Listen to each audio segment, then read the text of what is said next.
Hello guys, সবাই কেমন আছেন? তো পশু পাখির সাথে ফ্রেন্ডশিপ করা একটা অন্যরকম বিষয়। আর ও হচ্ছে ভেড়া, ওকে কোরবানির জন্য আনা হয়েছে। বাট গত 2 দিনে ওর সাথে আমার অনেক ভালো রিলেশন হয়ে গিয়েছে। তো আমি ওর পাশ দিয়ে গেলে বা হচ্ছে ওকে দেখতে গেলে ও বুঝতে পারে যে আমি এসেছি। তারপর ওর গায়ে একটু হাত রাখলে, মাথা বুলায় দিলে বা আমি একটু বডিটা একটু হালকা ম্যাসাজ করে দিই, তো খুবই আরাম পায়। তো তখন ও আরও ভালোভাবে মিশতে চায় আমার সাথে। যাই হোক, ও হচ্ছে আমি ঢাকা থেকে আসার পর দেখলাম যে ওকে নিয়ে আসা হয়েছে। তারপর থেকেই ওর সাথে রিলেশন বিল্ড আপ শুরু করে দিয়েছি।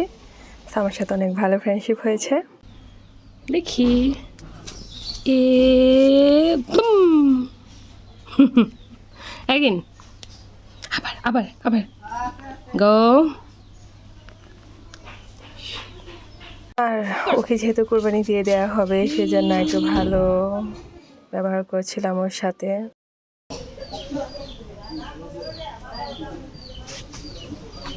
ওকে যাই, তুমি থাকো, তুমি অনেক অনেক ভালো থেকো। Bye bye.